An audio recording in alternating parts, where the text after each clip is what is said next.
Good morning, I'm Harley Schlanger from the LaRouche Organization with your daily video update for December 24th, 2024, Christmas Eve.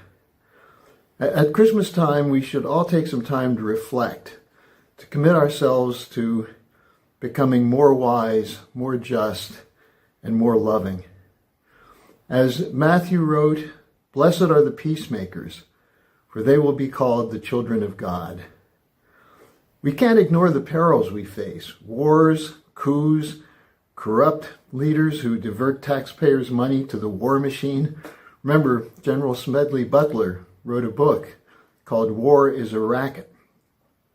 And those same individuals divert billions to bail out corporate cartels, the too big to fail banks, which demand a bigger and bigger share of the shrinking volume of real wealth produced by the physical economy. So there is evil in the world, individuals who usurp power for private benefit. The Bible speaks of principalities and powers. They write that it's written that we wrestle against the rulers of darkness of this world, against spiritual wickedness in high places. So what are these forces of darkness? Well, throughout history, there have been empires, rulers who see themselves as God, as free from moral responsibility, to plunder and loot as they please for their own benefit and those of their closest allies. A quick review of the world today makes it clear that there still is an evil empire ruled by such evil people. I'm not going to give you a full list of names. Many of you know them. But I can give you a partial list just to give you an idea of what we're fighting against. And these are, first of all, the puppets of these forces. People like Obama and Biden, Blinken and Sullivan, Starmer and Macron, Trudeau and Netanyahu. That, as I say, is a partial list. And some of you know the powers that are behind them: the bankers, the financiers, the corporate cartel officials, companies such as BlackRock, J.P. Morgan Chase, Vanguard, the Rockefellers, the Rothschilds, Big Pharma and the insurance companies, the for-profit health companies. These are institutions that represent these powers of darkness, along with institutions such as the World Economic Forum and the International Monetary Fund, and the global system of central banks.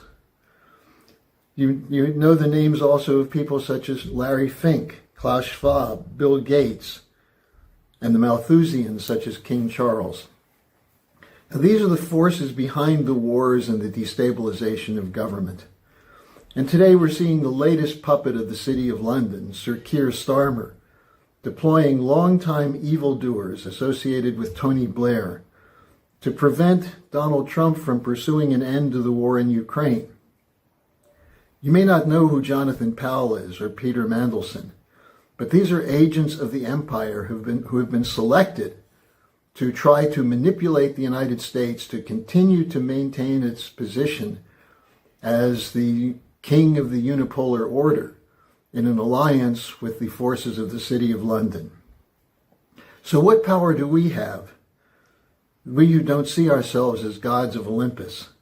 What power do we have to combat the empire of evil? Well, my friend and colleague Dennis Speed provided an answer to this in his lead to today's Executive Intelligence Review Daily News, with a quote from Dr. Martin Luther King, who was murdered by those working for the Prince of Darkness. King wrote, quote, "Man can think a poem and write it. He can think a symphony and compose it. He can think of a great civilization and produce it. He can be a handle moving into the highest heavens and transcribing the glad thunders and gentle sighings of the great Messiah. By his ability to reason, his power and memory, and his gift of imagination, man transcends time and space.